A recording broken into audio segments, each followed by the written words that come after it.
Oh shit. News that kind of came down today. This is what being told by me. They're expecting to arrest one of them niggas for killing Takeoff this week. That's what been told. I've been told, okay? That police have pretty much reviewed everything already. They already know way more than even we know because they got the real footage from surveillance footage. They have questioned a bunch of people, and even though they were having problems with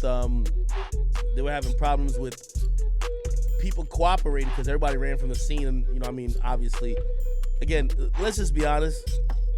Like I keep telling you, black culture is crime culture, so no one wants to be the person who is solving a crime that implicates anybody from a rapper side or mob ties. Like nobody wants to do that because now you pretty much put a target on your back to get killed. Let's keep it real, right? I keep telling you, everybody be acting like they want murder solved. Nobody does. You know what I mean?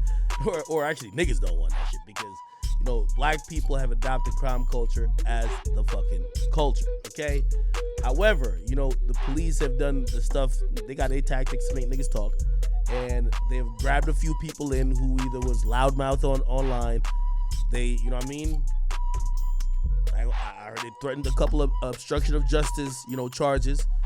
And also, you know, they promised to try to protect people's anonymity. And yeah, they got what they need to kind of figure out exactly what went on along with the footage. They know who the shooters are, and them niggas will be collared and they'll be in custody this week. You know what I mean? It's interesting from what I'm hearing on the inside, most people are calling the death of Takeoff rather than just a tragic piece of senseless violence. Most people are calling it a random, like they're calling it a freak accident. That's what I'm hearing people talking about. So I'm hearing that people ain't really necessarily blaming each other. It's kind of like, oh shit, it's a freak accident, which I'm like, what type of freak accidents has to do with like a million shots being fired? What the fuck? But okay, you know what I mean? I'm gonna just stay out the streets. You know what I mean? I don't know what's going on right there, but that's what I'm hearing is the word. So despite Takeoff's mom being very infuriated because she obviously lost her son, things like this help to slow down justice because the people involved are basically, to their credit, they're saying chalk it up to the streets. You know what I mean? However, the cops, this is a high profile situation. And if you don't know, news came down today. Takeoff will be buried, and actually his public funeral, he'll probably have a private funeral for the family and obviously for, like, you know, label mates and very close friends. But the public funeral will be at Atlanta State Farm Arena. The Atlanta Hawks play there, and it could host over 20,000 people. Okay, so this is a celebrity funeral. This will not be, his body will not be laid to rest directly afterwards. This is for the fans, for the people who love him, the group, his music, to pay their respects. And this will be happening. What day will it be happening? That a day. I forgot. I think it's. What day is it? I forgot. Anyway, yeah. So this will be happening, but from what I'm hearing, and also this is, like, I talked about this before. From some of the sources I'm hearing from, the reason why police are it's no secret. They know the niggas who was doing the shoot. They're gonna lock them up. They can't hide. They're tracking these motherfuckers. They already have people, like, you know, some of them are allegedly moving around, staying at other people's. They know where these niggas is at, okay? It's not about collaring them. It's that when they arrest these guys and they come with charges, they want to make sure they charge them appropriately. Remember, this is a messy event. And obviously, you know, because the cops are in the limelight in terms of solving this, they want to make sure they give the biggest and heaviest charges possible. And also, they don't want to give, like, think about even the George Zimmerman situation, right? Some people believe because they overcharged him, it kind of helped them when it came to trial. So they're trying to make sure everybody who's in the situation is understood what the situation is. Everybody gets the right charges. So basically, I'm saying niggas is going to jail. Okay? Niggas is going to jail, okay? To keep it real, Keep it real, man. I hear they're so proud with the investigation work that's been done online. They might even invite the entire chat niggas to the fucking press conference. I ain't gonna lie. I'm playing about that part. I'm playing. Somebody gonna take that part serious. Okay, but yeah, everything else I'm saying is serious. So, if arrest ain't made this week, it's probably gonna be made next week. But the dudes, they're not announcing those suspects because they only usually do that when they can't find niggas. You get what I mean? Or people have evaded the watchful eye. They know who did the shooting. They're watching where the hell they at. They're just kind of crossing the T's, dotting the I's, bringing it to the prosecutors. The prosecutor's going to be like, yo, we need this, we need this, we need this. That I could strongly go before a judge and get this shit pretty much indicted and everything else. And yeah, they're doing that right now. So niggas will be charged soon. And it's just interesting because most people around the situation are saying this is a freak accident.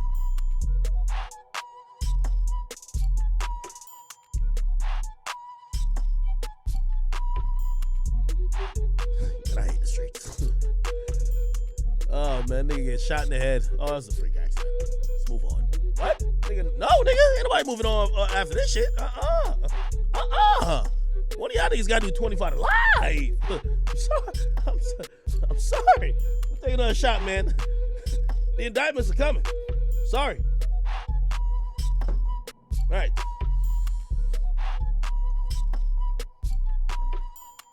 Thank you for the 40 something. Yeah. Also, if you ask me, this is just me thinking out loud. This is me thinking out loud. I've said before that, and by the way, it's not even only I've said, J.Prince wrote a book about the fact that feds stalked him, were always looking for a reason to involve him in crime, trying to possibly either secure an indictment or try to blame him for certain things. He claims he's never done any of those criminal acts that they are trying to allude that he may have done, or whatever the reason why they're stalking him. So he always, he always declares his innocence. However, it appears that the police do have some type of hard on for the Prince family, right? And from what I've heard, and not only from J.Prince's mouth, it seems to be the feds. I would imagine the feds would probably look at the situation and see if they could somehow jam up the Prince family. Now, I'm not wishing this. I'm hoping this ain't true, but we could only speculate. Again, if you're wondering where this info will be coming from, I'm telling you, I'm speculating off of actual facts given out by the individuals involved. J.Prince has written a whole book. I don't know if y'all have ever read his book, J.Prince book.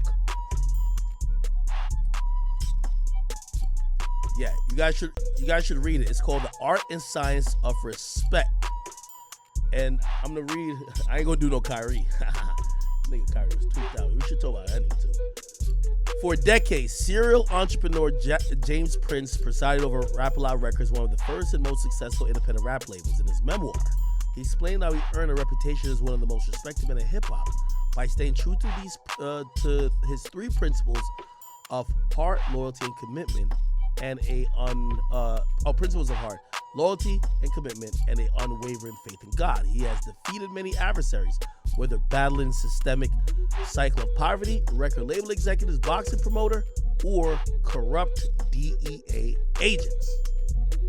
Granted, so I'm only saying that he said this stuff. It ain't like I'm just digging it up, because y'all love calling people feds. Now, I did say before, some random federal authorities did try to question 6ix9ine about J.Prince and his family. He didn't know nothing about him. But all that meant is that at least at the time of 6ix9ine telling or getting sentenced, the federal government still cared about J.Prince, which means anything that probably happens criminally that involves J.Prince's name whether he's there, whether it's just his family, whether it's his sons, they would probably be of interest. Whether they could put charges or not, that's on them. So I think this investigation is going to get a little bit dicey just because you're probably going to have the feds watching over this. Honestly, we just got to keep it 100. From all I know, I don't believe the Prince family has anything to do with the death of Takeoff, other than that jprince Jr. threw the event. But, only time will tell. So some people are now coming out to say Quavo was arguing with jprince Jr. I don't know. And I don't have no proof of that. But we will see. Okay?